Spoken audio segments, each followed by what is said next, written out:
Yes, hello to everyone. We welcome you all to this new session on Daily News Digest. And today is 27th of October. And आज मैं Indian express के दो articles लेके आया हूँ। Sunday है तो यूजुअली संडेज को जो एग्जाम पॉइंट ऑफ व्यू से इंपॉर्टेंट आर्टिकल्स होते हैं वो कम ही दिखते हैं. But whatever articles which we could must have we have tried to incorporate them in today's video. First is protectionist measures on steel imports will hurt MSMEs, micro, small and medium enterprises. And this has been said by EEPC. तो first thing that comes to mind is इस article को देखने में जो भी ये यहाँ पे टर्म्स लिखे हुए हैं keywords. First joint plan committee, then this is engineering export promotion council of India, then there is another term which is definitely a part of our syllabus, micro, small and medium enterprise. I think students should make a note of those entities जो बहुत common और easy to know नहीं होती और जो शायद standard books में नहीं मिलती, जैसे engineering export promotion council of India. This is a very good example of a organization which acts as a pressure group. तो इस सेंस में ये आर्टिकल पूछा गया है या ये आर्टिकल बात कर रहा है कि प्रोटेक्शनिस्ट मेजर्स जो स्टील इंपोर्ट्स पे लगाई जा रही है they are going to hurt the MSMEs both the small industries. कुछ डेटा भी लिखा हुआ है यहाँ पे which is saying that Indian steel manufacturers have asked the government to double tariff on steel imports to 15% to protect domestic steel production. तो जो भारत के लोकल स्टील मैन्युफैक्चरर्स हैं they want the government to protect them by imposition of import tariff या import duties. And these import basically are taking place from China. Similar demands have also been made by US and European steel producers amidst the surge in Chinese steel products globally, because China has been very aggressive as of now when it comes to export of steel. तो इस चीज को ध्यान में रखते हुए हमसे ये कहा गया. अब ये आर्टिकल कह रहा है कि इससे होगा ये ultimately that it is the small industries which are going to get the maximum damage, feel the maximum damage. और वो इसलिए है because although the additionally the volume of imports from China has grown, the share of total imports from China has slightly declined from 31% to 30.5%. In contrast, Japan's share of import has risen from 14% to 24%. So India has also basically started substituting Chinese steel with Japanese steel. This broader increase in imports, particularly from India's free trade agreement partners, may necessitate a closer examination of the rules of origin. एक चीज और मिलती है, I think students should make a note of this, rules of origin criteria under these free trade agreements, EEPC set. अब ये rules of origin क्या होते हैं ये और समझ लीजिए.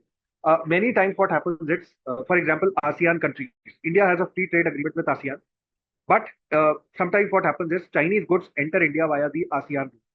They are originating in China, but China exports these goods to ASEAN. And since India has a free trade agreement with ASEAN, we get these goods, we have to buy this particular goods from ASEAN countries. So this is about this particular article. Sir इसमें free trade agreement mention है, इसको थोड़ा सा explain कर सकते हैं? Sir free trade agreement का basically मतलब होता है कि कोई दो कंट्रीज या दो यूनिट्स, फॉर एग्जांपल इंडिया के कंट्रीज के साथ भी फ्री ट्रेड एग्रीमेंट्स है और कुछ इंस्टीट्यूशंस या कुछ रीजनल ऑर्गेनाइजेशंस के साथ भी we have been able to sign these agreements. For example India का ऑस्ट्रेलिया के साथ है फ्री ट्रेड एग्रीमेंट, जापान के साथ है, और अगर हम ब्रॉड कंट्री वाइज या रीजन वाइज देखें तो आसियान के साथ हमारा एक free trade agreement, European Union के साथ we are talking to enter into a free trade agreement. तो इसका इंटेंट ये होता है बेसिकली कि जब भी दो कंट्रीज या दो इंस्टीट्यूशंस आपस में फ्री ट्रेड एग्रीमेंट साइन करते हैं तो उनको बहुत सारी टैरिफ और ड्यूटीज और इस तरह की चीजें जो बैरियर्स रहते हैं टू ट्रेड उनको हटाना पड़ता है. तो टैरिफ और non tariff barriers have to be removed when countries sign a free trade agreement, ताकि आसानी से चीजों का, गुड्स का, सर्विसेज का ट्रांजैक्शन हो सके. तो उस सेंस में this topic becomes important. Now there is one more article which is in today's newspaper, editorial का आर्टिकल है और इसमें कुछ टर्म्स मुझे अच्छे लगे. Why opposition to dollar dominance should not be about geopolitics. So let's try and figure out as to what this article is trying to say. इसमें एक term है de-dollarization. BRICS was in the news, BRICS summit, and in this big BRICS summit, the members of the BRICS countries have come up with a new system. और उस system को उन्होंने नाम दिया है BCBPI, BRICS Cross Border Payments Initiative. अब many people are saying that this BRICS Cross Border Payment Initiative is directly against the concept of the strength of dollars in the world markets. So the countries have been trying to ensure that dollar का impact कुछ हद तक कम. Article, if you read it closely, you will come up with the solution that this should not be seen by America or any other country as the developing countries starting to assert themselves. This should rather be seen as developing countries creating a situation when dollar does not remain the most important or most significant currency. How are they going to make about it? है ना। तो किसी एक country पे या उसकी currency पे excessive dependence can be harmful for the global economy as a whole. तो डी डॉलराइजेशन या जो करेंसी अरेंजमेंट्स हैं between different countries, for example we have rupee ruble arrangement with Russia. Similarly, we also are trying to come into such agreements with other countries like UAE. तो इस sense में अगर देखें तो इस तरह से कोशिश की जा रही है कि जो डॉलर है उसका इम्पैक्ट भी कम हो और कहीं ना कहीं डॉलर की यूटिलिटी भी कम हो। तो this should not be seen as a step against dollar, rather this should be seen that the countries are trying to become self dependent and trying to reduce their dependence or their vulnerability to external shocks. फिर इसमें एक term और लिखा हुआ है SWIFT mechanism. Student should make a note of this SWIFT. ये अभी कुछ दिन पहले भी न्यूज में था, because Russia has been remove from this particular mechanism. When countries enter into transactions, SWIFT के थ्रू वो ट्रांजैक्शंस रैपिडली होते हैं। रशिया को after the Ukraine Russia dispute, Russia was remove from this particular SWIFT mechanism. तो इसको broadly editorial में cover किया है। दिस इज थोड़ा सा academically jargon oriented editorial, but मेरे हिसाब से जो कीवर्ड्स इस आर्टिकल में है, थोड़ा हिस्ट्री बनी हुई है, वो स्टूडेंट्स को देख लेना चाहिए। This can become good fodder points for the mains examination perspective. तो now I would like to invite Kanhaiya sir to take this discussion forward. Thank you sir. आज के दो इम्पोर्टेंट आर्टिकल्स जो मैंने लिए वो द हिंदू से। तो फर्स्ट आर्टिकल है that is regarding this cargo movement resumption in full swing along Bangladesh border. तो ये जो भी ट्रेड है इंडिया बांग्लादेश का जो बॉर्डर के थ्रू हो रहा था, लैंड बॉर्डर्स के थ्रू, तो उसको रिज्यूम किया गया after the turmoil in Bangladesh जो रिसेंटली इश्यूज हुए थे। तो इसमें कुछ जो इम्पोर्टेंट स्टूडेंट्स के पर्सपेक्टिव से है वो है रिलेटिव लोकेशंस बॉर्डर में, इंडिया के कौन कौन से स्टेट्स हैं जो टच करते हैं बांग्लादेश को। एक तो ये पॉइंट इंपॉर्टेंट हो जाता है। सेकंड जो है यहाँ पर कुछ कुछ लैंड पोर्ट्स का नाम दिया गया है। For example, this Petrapol, Benapol, Bangladesh border is one of the busiest ports along the Bangladesh border, as nearly 70% of trade between the two countries takes place here. तो ये important location हो जाती है जो important है।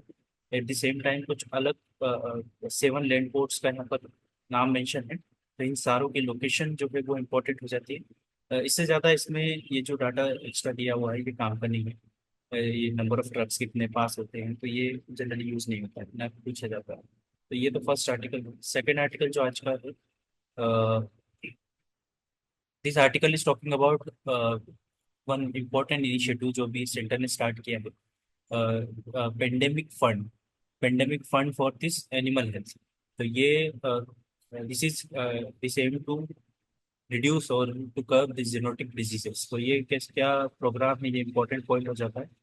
जैसे कि यहाँ पर इस पे मेंशन है कि this is $25 million G20 pandemic fund project. ये प्रोजेक्ट का नाम है। इसमें एक जो पर्टिकुलर फंड है वो यूटिलाइज किया जाएगा to improve the animal health in India as part of the effort to improve the preparedness and response to pandemics. तो स्पेसिफिकली यहाँ पर फोकस कर रहे हैं जूनोटिक डिजीजेस जो ओरिजिनेट होती है फ्रॉम द पैथोजेंस, है ना,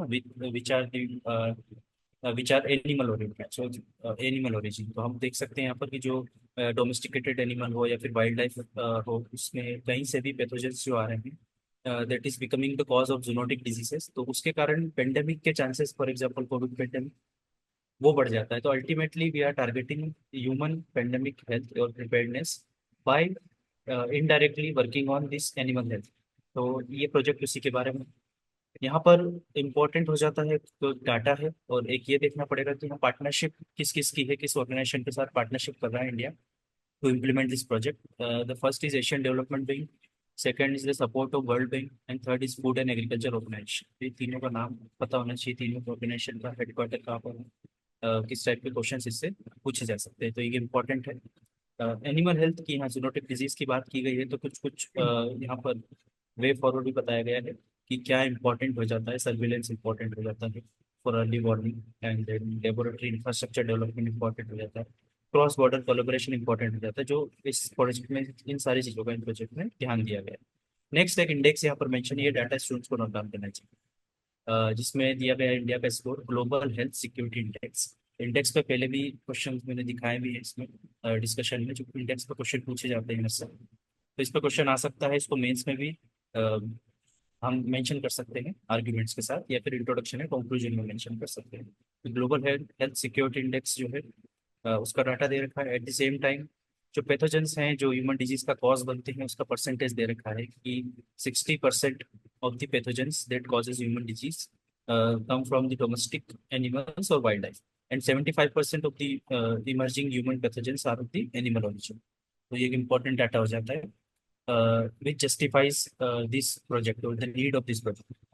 Second, यहाँ पर आप देखोगे कि how this risk to the domesticated or wildlife animals is indirectly posing the risk to the human health। तो ये यहाँ पर एक्सप्लेन किया गया है। इसके साथ साथ कुछ इंस्टीट्यूशनल कैपेसिटी को कैसे इंक्रीज करना चाहिए और वो भी इस प्रोजेक्ट का पार्ट है, वो भी यहाँ पर मेंशन किया। तो सारे एम्स इसमें दिए गए हैं। डिजीज के ऊपर जैसे जूनोटिक डिजीज यहाँ पर मेंशन है, तो डिजीजेस के ऊपर हर साल क्वेश्चन आते हैं। इसमें मैं कुछ क्वेश्चन दिखाना चाहता हूँ। ये जैसे आप देख सकते हो प्रीलिम्स का क्वेश्चन है 2019 का, ये वायरस के ऊपर पूछा गया है। अगेन 18 में क्वेश्चन आया है प्लांट डिजीजेस के ऊपर। उसके बाद 15 में क्वेश्चन H1N1 वायरस के ऊपर आया हुआ है। तो इस टाइप से क्वेश्चंस रिपीट होते हैं और सेम थीम के ऊपर जो डिजीजेस हैं, और उसमें भी खासकर जो डिजीज अल्टीमेटली पेंडेमिक का फॉर्म ले लेती है तो वो ज़्यादा इंपॉर्टेंट हो जाती है, तो उसके क्वेश्चन फॉर्म हो सकते हैं। So this was from my side. Now I invite Ganesh sir to continue the discussion. Okay, thank you so much, sir. The first article that I'd like to discuss today is about the freedom of press in India. So basically, ये the Hindu में article आया है आज, the downslide in press freedom in India is an concern. तो अब इसके अंदर देखिए, पहले तो हमें ये जानना है कि किसी भी प्रेस का क्या इम्पोर्टेंस होता है। प्रेस को हम या मीडिया को हम चौथा स्तंभ कहते हैं डेमोक्रेटिक सेटअप का। So in a democratic country, especially like India, the press play a very important and significant role which amplify the voices of the population।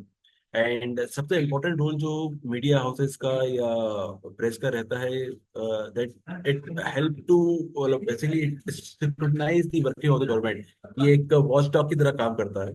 But अभी क्या हुआ है, कुछ सालों में 2014 के बाद से हमने ये विटनेस किया है, जो इंडिया की रैंकिंग है वर्ल्ड प्रेस फ्रीडम इंडेक्स के अंदर, वो ईयर ऑन ईयर बेसिस पे नीचे जा रही है। तो जैसे 114 थी 2004 में, बट 159 हो गई 2024 के अंदर। तो यहाँ पे आपको ये देखना है कि basically what are the major challenges which hampering the freedom of the press in India.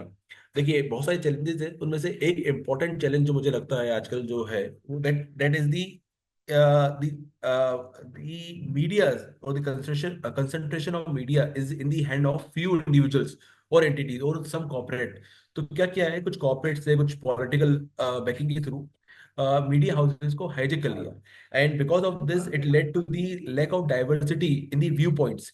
जो हम विभिन्नता देखते थे चीजों में, वो अब कम होती रहे जा रही है। और it also led to the political dominance of some specific narrative और the agenda.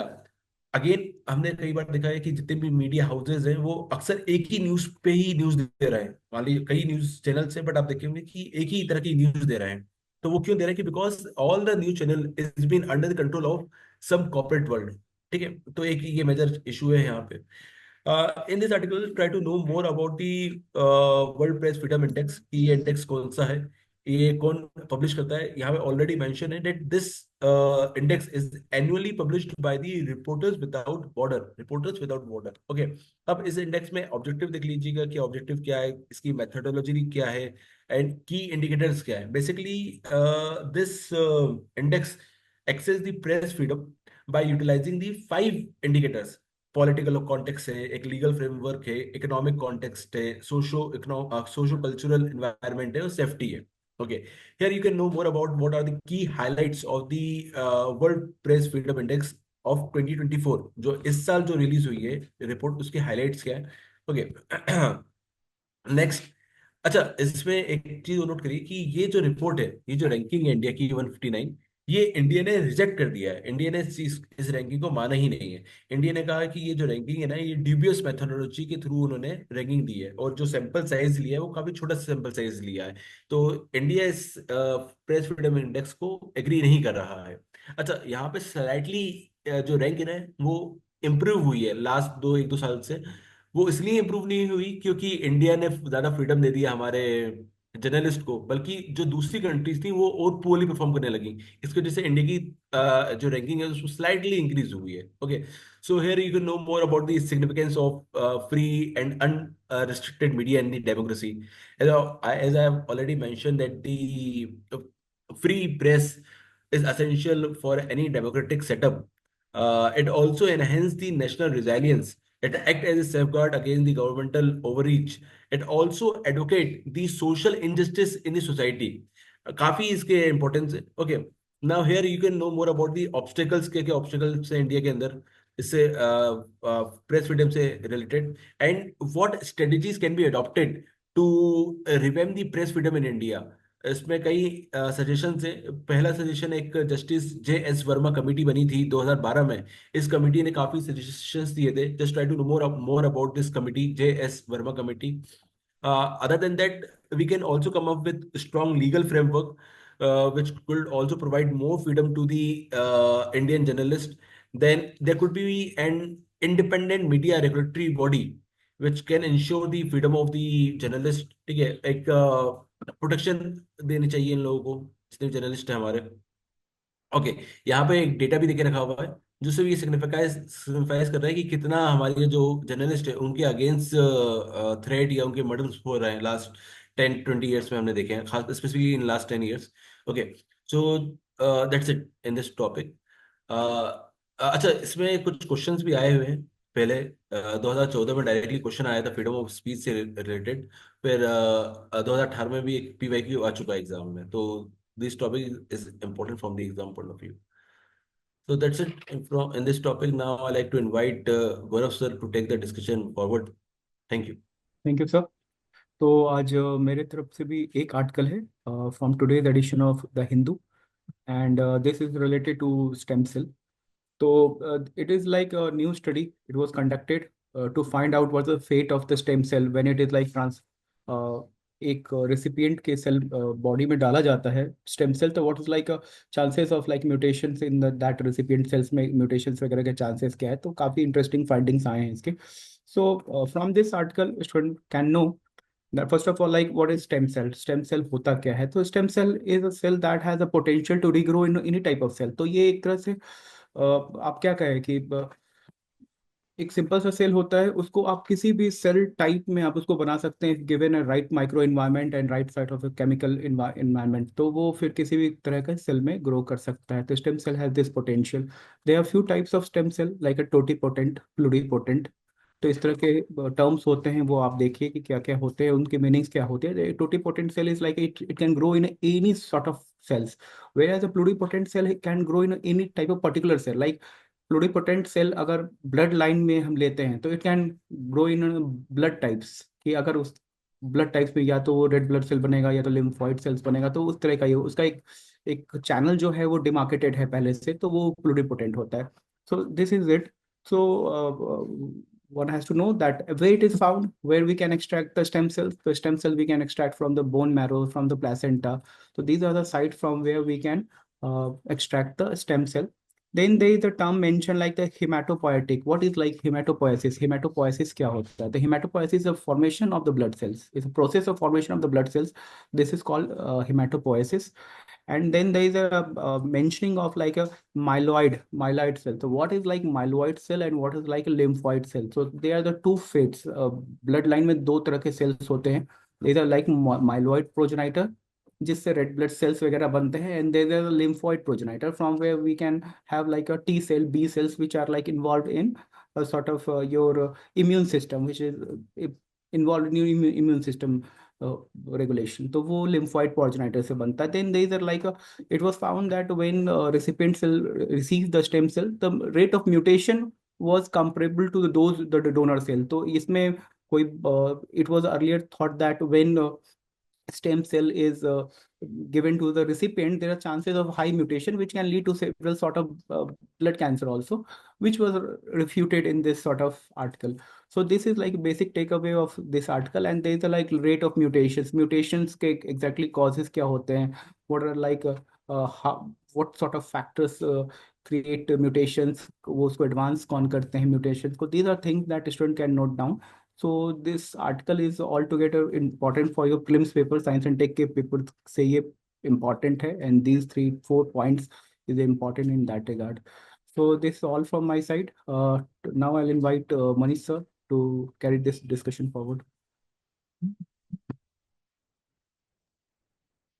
I have two articles. The very first article is from the Hindu, and it's talking about a case study that is done on the farmers of the soybean farmers of the central India. So this particular article highlights the challenges that those farmers are facing, and these challenges are related to the pricing and plus the productivity and soil condition of the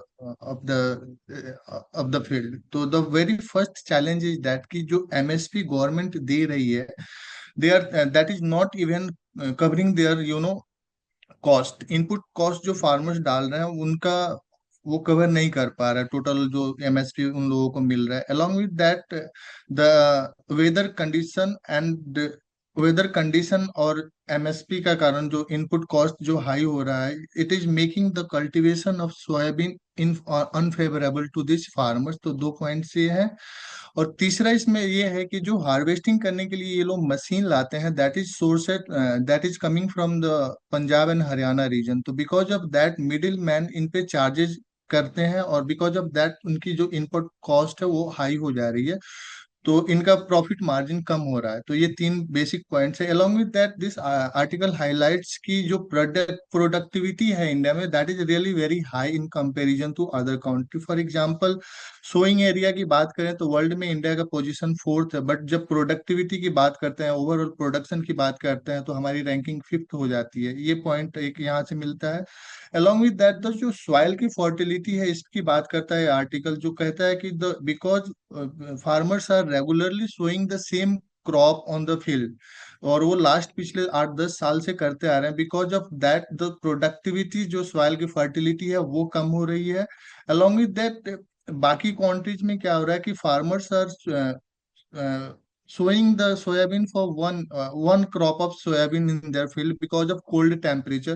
but India में क्या हो रहा है, diversity नहीं है, और ये 3-4 crops one season में यहाँ पे प्लांट कर रहे हैं, बिकॉज ऑफ दैट सॉइल की जो फर्टिलिटी है वो कम हो रही है। इसके अलावा यहाँ पे एक की इन्फॉर्मेशन ये है कि हमारे यहाँ देश में सोयाबीन का जो फार्मिंग है ये कहाँ से आया। तो यहाँ पे ये आर्टिकल हाईलाइट करता है कि ये यूएस से हमारे यहाँ आया, और ये एक ज्वाइंट रिसर्च प्रोजेक्ट था जिसमें इन्वॉल्व हुई थी इंडियन की यूनिवर्सिटी और कुछ यूएस की यूनिवर्सिटी है। यहाँ पे 3 यूनिवर्सिटीज का नाम है।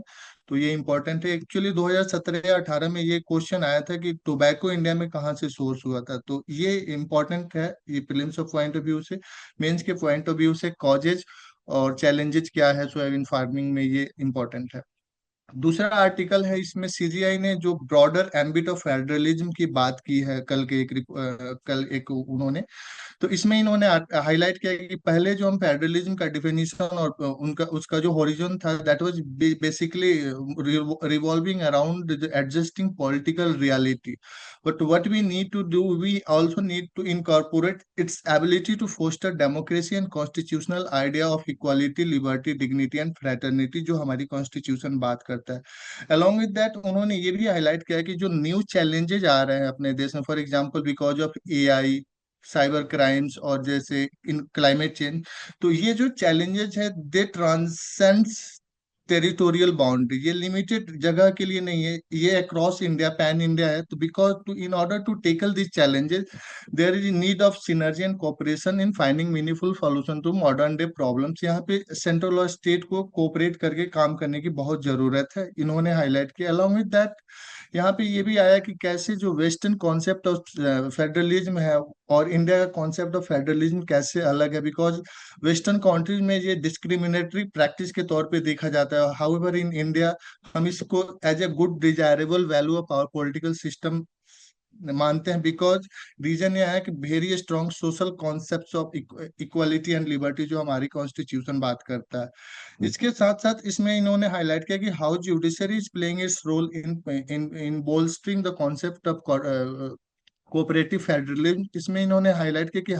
हाई कोर्ट और सुप्रीम कोर्ट फेडरलिज्म को शेप करता है through interpretation of this distribution of power and other manifestation of federalism जो हमारे कॉन्स्टिट्यूशन में दिया गया है। तो ये बेसिक टेक अवे है इस आर्टिकल का कि we need to broaden the horizon of federalism. और इसके लिए इन्होंने एक एग्जांपल दिया कि जो हमारे जीएसटी वाला जो कॉन्सेप्ट है, या वो एक लाइव एग्जांपल है how the cooperative system can work in our country. Along with that government के एंड से नीति आयोग वाला जो प्लानिंग कमीशन के बाद नीति आयोग का जो कॉन्स्टिट्यूशन हुआ, that is also showing the the cooperative nature of our federalism system. वो तो एज है फार ही एज क्वेश्चन की बात कर रहे हैं तो इस पे डायरेक्टली प्रीलिम्स में वन में डिजिटल फीचर्स की पे क्वेश्चन पूछा गया था। फिर तो 2017 में feature of Indian not a feature of Indian federalism का क्वेश्चन आया था। मेंस में 2020 में क्वेश्चन आया था cooperation competition and confrontation has shaped the nature of federalism in India. Along as in the same way 2014 में भी एक क्वेश्चन आया था जो डायरेक्टली फेडरलिज्म से था। मुझे और लगता है कि sir like for cooperation between the states is required for like combating the organized crime like yes हाँ अब मान लीजिए हवाला मनी है, उसका हम एग्जांपल ले सकते हैं, या फिर ट्रैफिकिंग, वाइल्ड लाइफ ट्रैफिकिंग हो रहा है, या फिर कुछ एक ये ड्रग्स वगैरह की ट्रैफिकिंग हो रही है, तो होल एक पर्टिकुलर स्टेट में नहीं होता, एक नेक्सस ऑफ स्टेट्स रहता है। तो if all state come forward in this regard, तभी एक इस तरह के ऑर्गेनाइज्ड क्राइम को वी कैन स्टेम बैक। तो I think yes cooperative federalism इस केस में काफी इंपॉर्टेंट हो जाता है। Yes sir yes sir. और इससे इसका sir directly impact sir terrorism से भी है। तो this is really important, you have highlighted really good thing about the cooperative federalism. And this is all from my side, and with this I would like to conclude today's session. Thank you all.